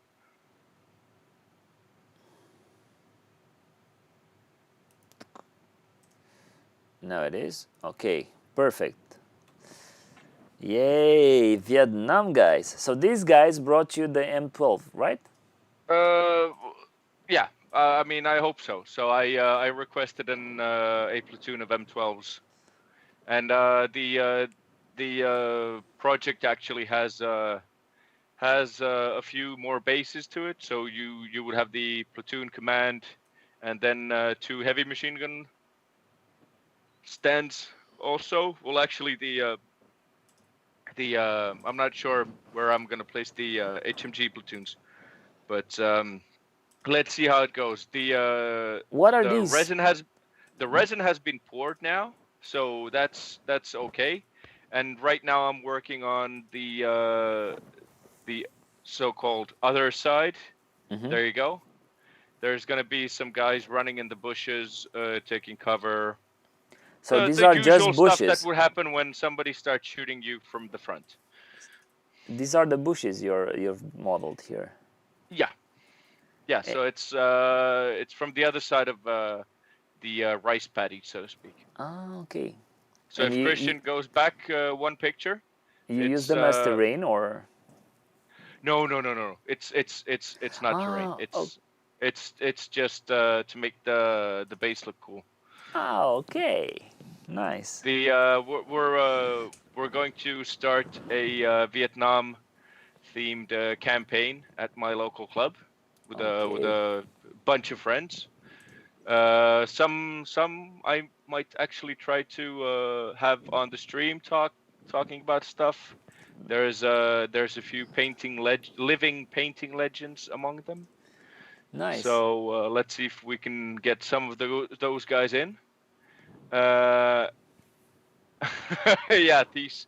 I mean, NAM is a fun side project, to be honest. It's okay to be in a way painting olive drab in different shades is getting a bit tiresome right now, but it's a fun side project. So Yeah, we're doing a Rule of Cool campaign, so we're actually going to try to fight through the Vietnam War from let's say starting with the American participation, so from '65 onwards. So there's going to be some interesting fights, and we've got some 3D printers running hot, printing terrain for a certain city that took its own share of damage in '68. I'm Way not going City. to spoil it. Yep. There might have been a Kickstarter that took some money off me, but I'll be able to print a complete city with fire base and on the side fire bases and so on. And let's see what we get up. We've actually thought about doing rules modifications with trying to use Flames of War models and rules, but doing the tunnel fighting in a D&D fashion. So Whoa. let's see if we can make it work. It should be quite fun because, well, I mean, you can't really fight a Vietnam series without having at least some tunnel fights. But we'll have to see if in what way we can make it a reality because, well, usually Flames of War is with stands of several miniatures, and a tunnel would barely fit one grown man. So let's see how we do it. Well, yeah, but you just have to imagine, I think. That's No, where no, no, no, imagination no. has I to mean, play. there's already been talks of using foam. The thing is that should we take it from the top or from the side? Whoa. So there and how we are actually able to hide the advance in the tunnel from the attacker, but still make it fair for the every party in the game. But Nice. let's see. Thank It's gonna be a fun side project, and it's well, I mean, it's one of the positive hobby things from the ongoing COVID situation, since the postponement of the ETC. I don't have to be working on my ETC army. I can take you. side projects You like can do some Space non things. Wolves and Vietnam, and well, since I'm also running out of miniature storage space right now for the painted minis, Yeah. I just do one platoon here and there and Nice. try to get some space for them. Just to say hello to Ruben and Oh, to there Mr. we go, Peter. Ruben. Yeah, Welcome. thank you for the subscribe also, Ruben, and we hope we will entertain you guys as good as we can. We had some hey Gunburly. Oh, we've got guys from around the world now. Yes, this is what Gunbarrel. happens. Yeah, Are you the gentleman I met in Iceland, and you are hailing from Canada? I have my suspicions. It could be you. I'm not sure. yeah, you're welcome, Ruben. We're just doing this for entertainment, and actually, we're getting good vibes from the community. Now that we're on the Battlefront, the Flames of War website, people like all around the world know about our channel. It's a small channel. It's a hobby channel. It's not something we do for living, and it's just for fun. The three of us at the moment, together with 10 of you guys in the lobby, chatting Hey, and this might be a talking. record soon. Yeah. I mean, we've hit many things with this stream. We've been featured on the Flames of War front page, Exactly. and we're hitting at least 10 viewers. Yes. So Yes, hooray for us! Yeah, score. It's actually a score for the community, I think, because I really want this project to carry on, and with us to be able to chat about Flames of War and about our hobby, and get on their Facebook. Oh, we will try. I posted it already on Facebook, on the official page. But Gio, I was wondering if I should show what Tom Hill have done with his COVID-19. Yeah, the Flames War painting groups painting competition. There is some pretty awesome stuff Yeah, going go on ahead. there. Go ahead, Christian. Yeah. We're Okay, I'm having just gonna share the Son screen. Cornelissen. I'm sorry for butchering your name, probably. But hi, Son. It's Jean or Son? How do you pronounce it? So, Christian, Yeah. you were saying. Can you see it now on the screen? Yep. Yes, it's big on the screen Okay. right now. Yeah. As you can see here, this is for you guys that don't know this page. This is an awesome community for the side of the hobby that is known as the painting side, Yes. which is like a very vital thing. But Tom Hill, this nice gentleman, started a painting competition about 2 months ago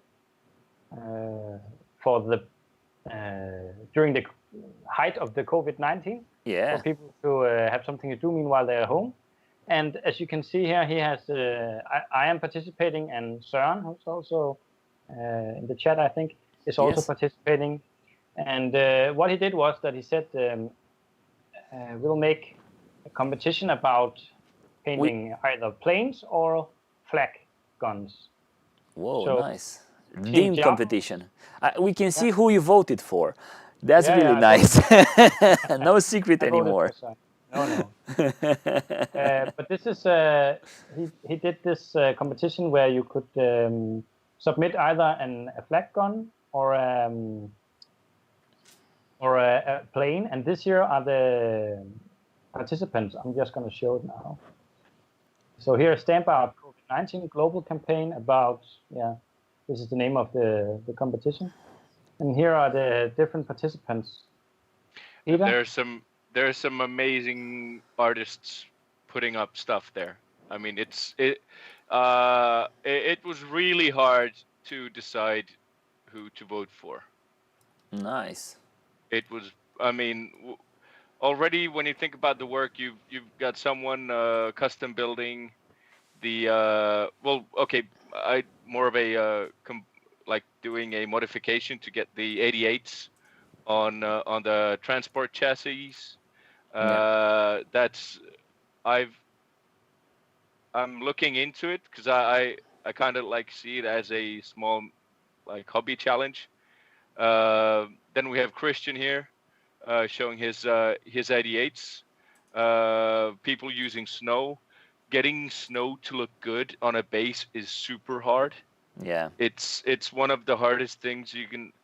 It's a bit like when you think about the art of basing and painting as two different things. Basing snow is a bit like trying to paint really good black or white. Yeah. It's something you either you get really lucky and stumble on the perfect things, or then you go through trial and error, and you might find at some point something really good. Because many of the snow products, I'd say they're divided into two things. They look super good when you put them on, but when it's dried up, it looks bad. And then you have the other part where it looks really bad when you put it on, and then let's say the next day you come back and you go like, oh, it actually looks kind of good. Yeah, but what I did here was I used a combination of loose snow from Army Painter, I think, and I mixed it with PVA glue and paint, and then I also used some snow from GW to stick on. And this is supposed to symbolize like a late autumn, early winter, Yeah. or late winter, early spring. Nice. And the poor fellas on the Eastern Front haven't been issued any. I can see.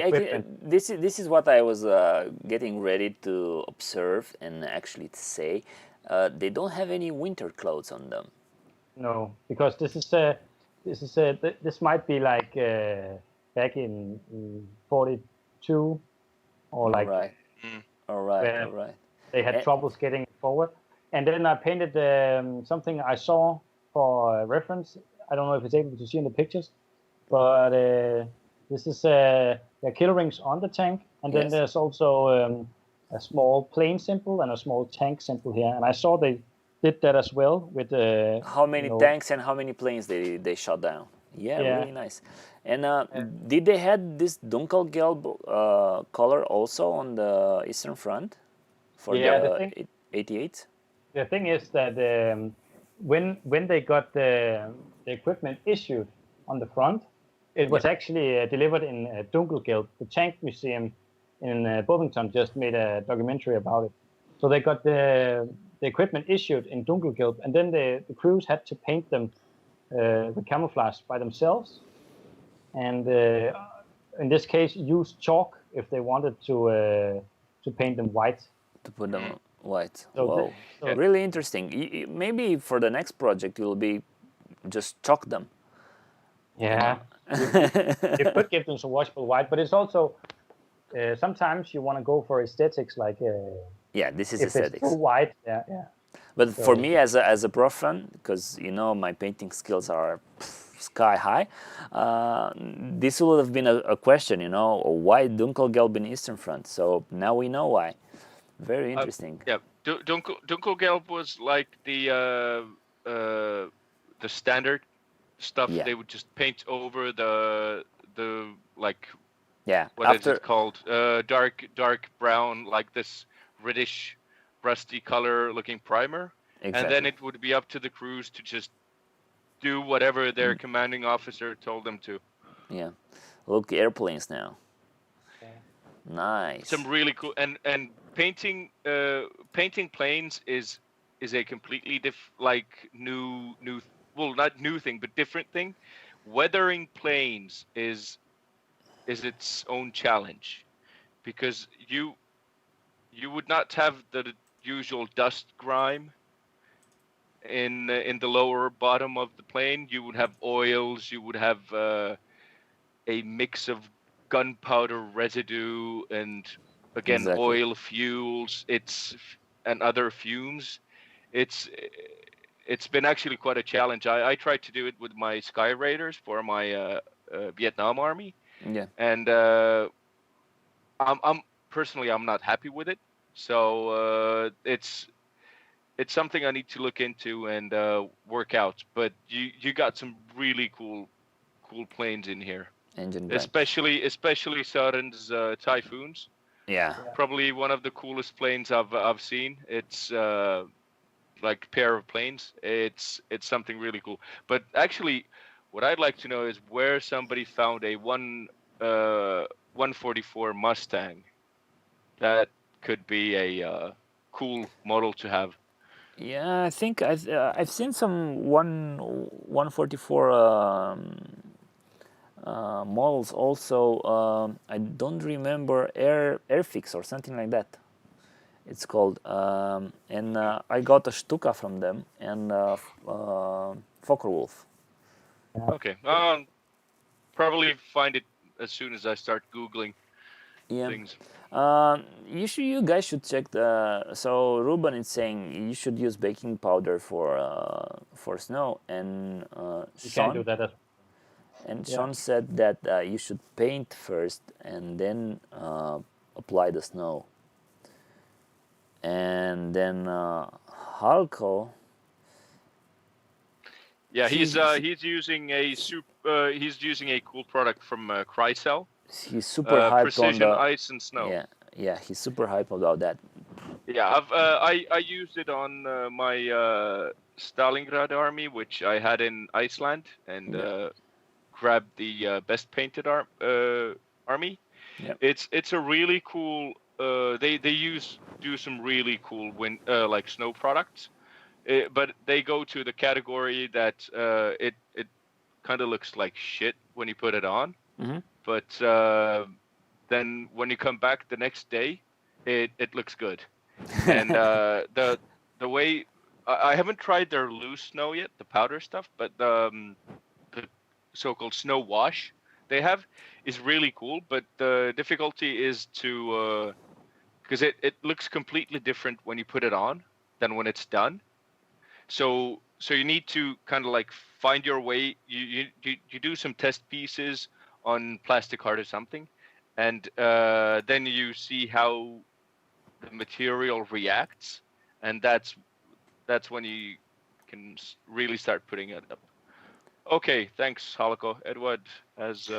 All right, I'll look into it. Cool, guys. Thank you, Kristian, for sharing with us this page. Thomas is doing a great job doing these activities and engaging the community, because we all miss each other. I think in the end, we all miss chatting with our pals and going to our hobby shops. And I hope in June everything will get as quickly as possible to normal, and people will go to their hobby shops and see each other, but also stay with us and join this like community project undergoing right now. With I've seen many people started to do things like this. I mean, doing contests, engaging with live streams, well, as we are trying to do right now with the community. And yeah, it's a great thing. Kristian, is this contest still on? I mean, can we get more people to go to Thomas' page and sign in? Yeah. If you go to on the Facebook browser page itself, Yes. just look up Flames of War Painting Group. Then try to get an invite, or like, how do you put it in English? Like sign up. Yes. Join the group, and then you can scroll down and find the voting boxes. Yeah. And one thing I also like to say to you is that meanwhile Ruben is here, big shout out to Ruben for all the stuff he does for the community, especially his tutorials on YouTube and his homepage for people that are looking to use an airbrush or to improve their painting. Look up Ruben's page. He has some really nice guides, both in English and in his native tongue, I think Spanish. Yes. And they're really nice, his tutorials. We actually started our warm-up on Skype with a little bit of Spanish today. Yeah, Yes. Yeah. Yeah, and maybe Ruben, we could have you on at some point if you don't mind. Exactly. It would be nice to join us on Skype. because at least in nowadays we're part of the same local club with Ruben, and he's doing some really cool stuff for the community right now. As soon as our club opens, maybe we talk about that later on. We have a subject. Perfect. But Perfect. Ruben is doing some really cool work for the community in Helsinki. Nice. And it would be awesome to have you on and talk about it. Maybe we could get some photos then later on.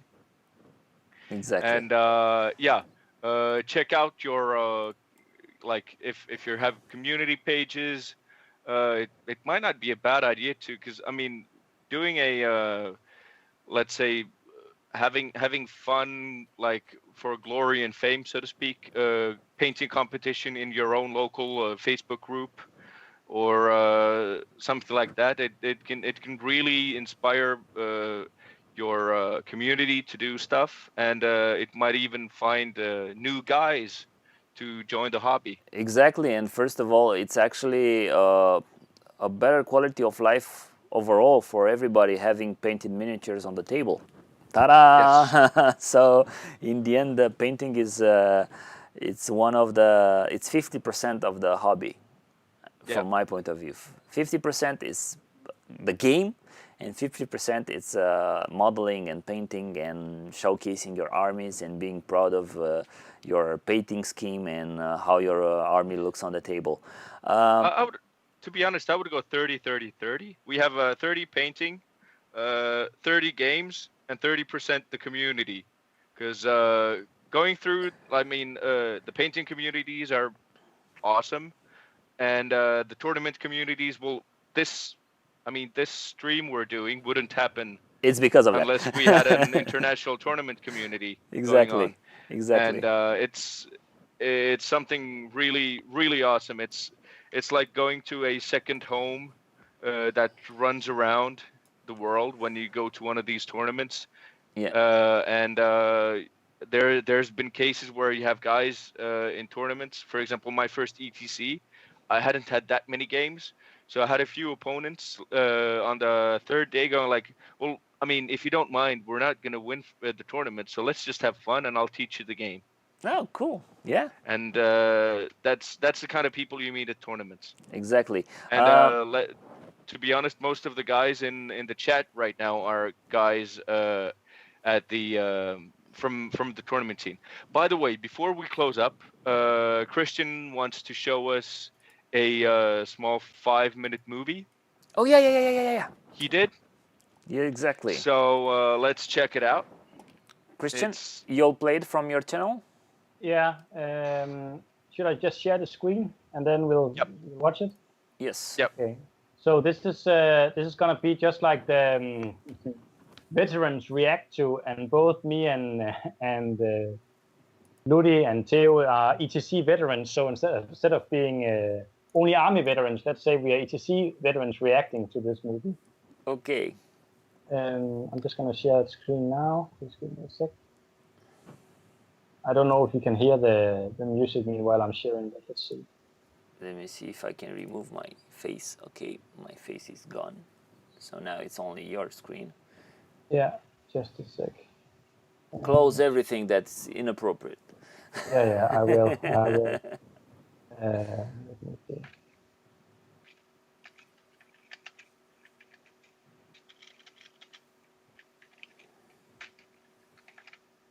All right. You found Sharing it? in a sec. Yeah. I'm just sharing in a sec. Like that. All right.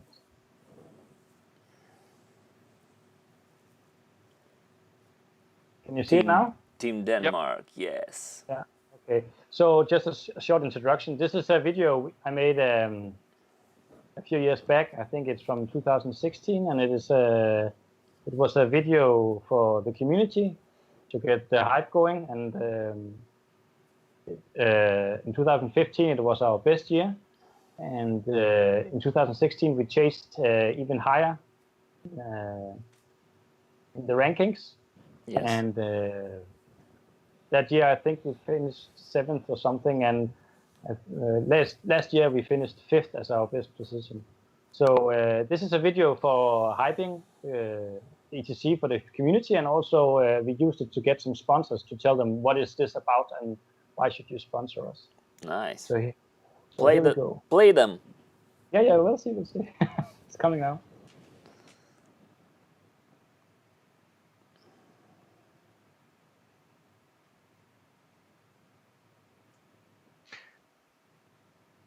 Put up the volume. Yeah. I don't think we will be able to hear it. Let me just look. Let me just look. So.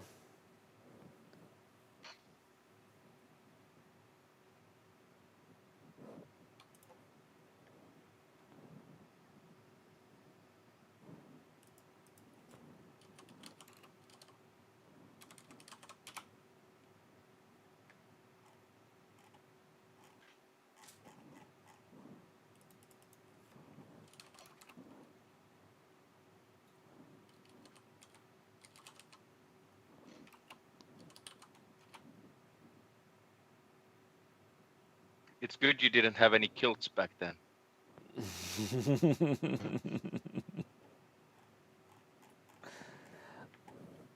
It's with no sound because we don't have any sound on the stream. Yeah.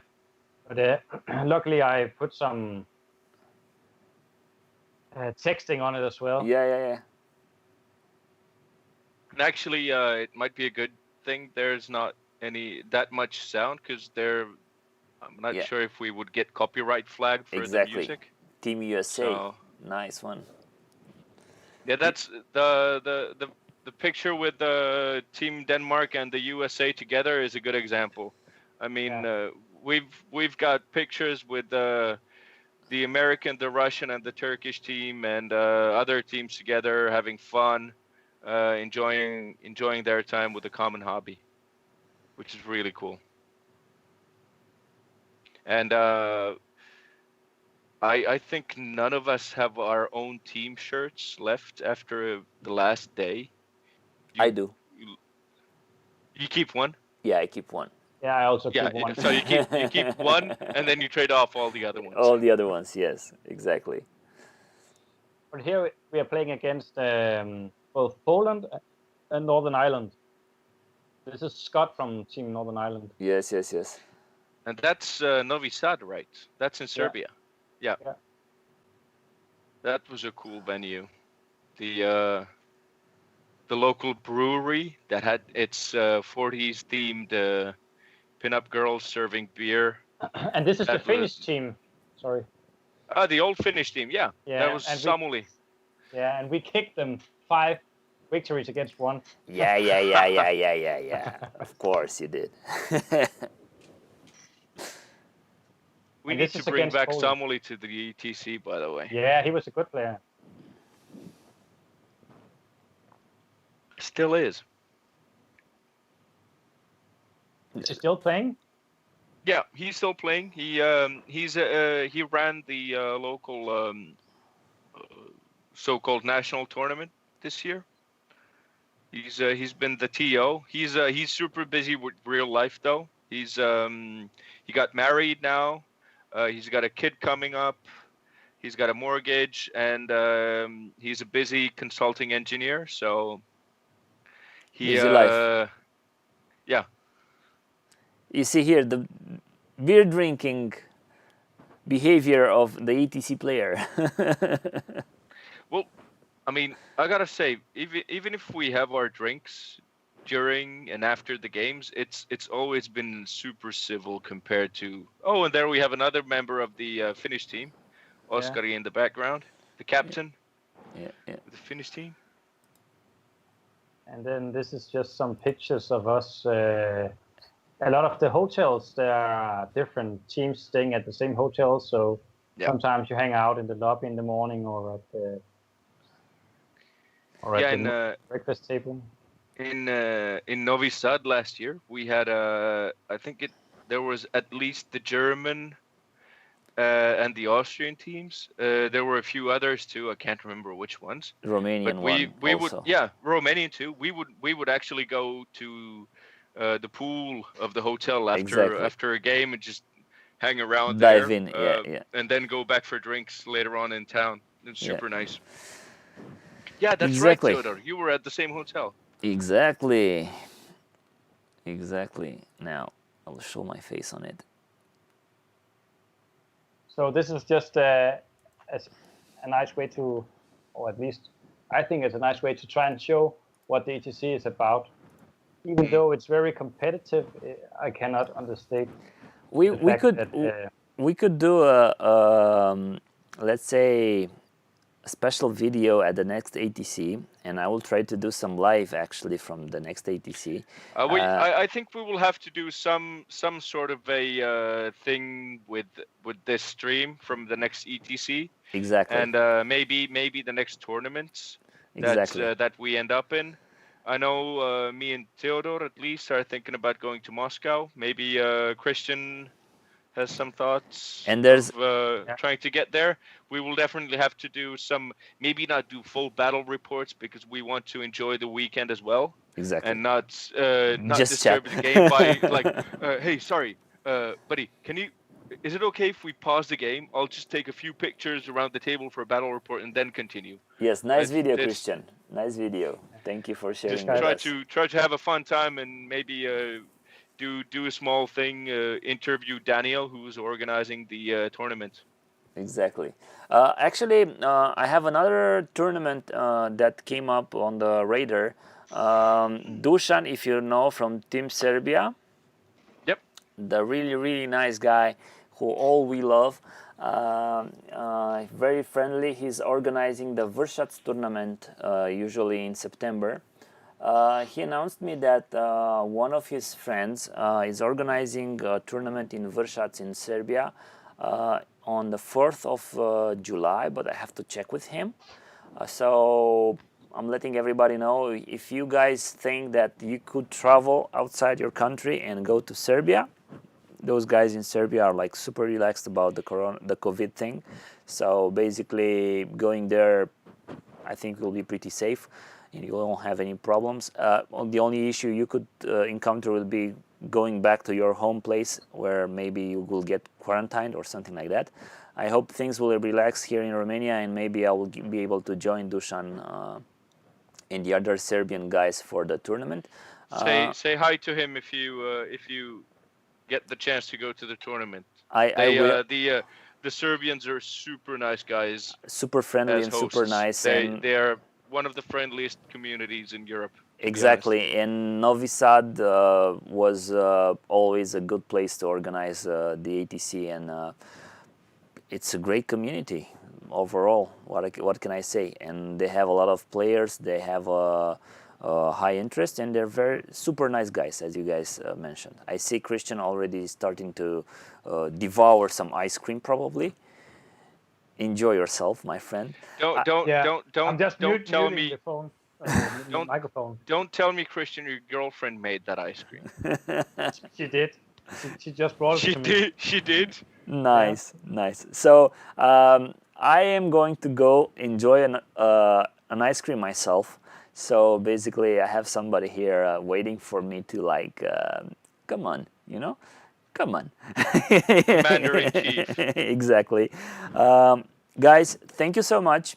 Once again, thank you so much for this 2-hour-long stream. This week, I've let everything loose. I've let you guys do your own things, talk about models, I've shared with you my battle report and all that. Thank you all for joining us. Ruben. Yeah, thank you, Ruben. We're super happy to be on Battlefront page to have this visibility, and I really hope people joining us will also subscribe, because don't forget, you'll not be notified when we start the live streaming if you are subscribed, and then all the rest, all the best to you guys. I hope you guys have a nice weekend. Wherever you can play, and maybe you can share with us. You can email me and send me pictures with your gameplay, and why not join us in for our next live show, which I plan to have on Friday, if you guys are still on with that. Definitely. Perfectly. So basically, I'll let you guys say the final words. Luden. All right.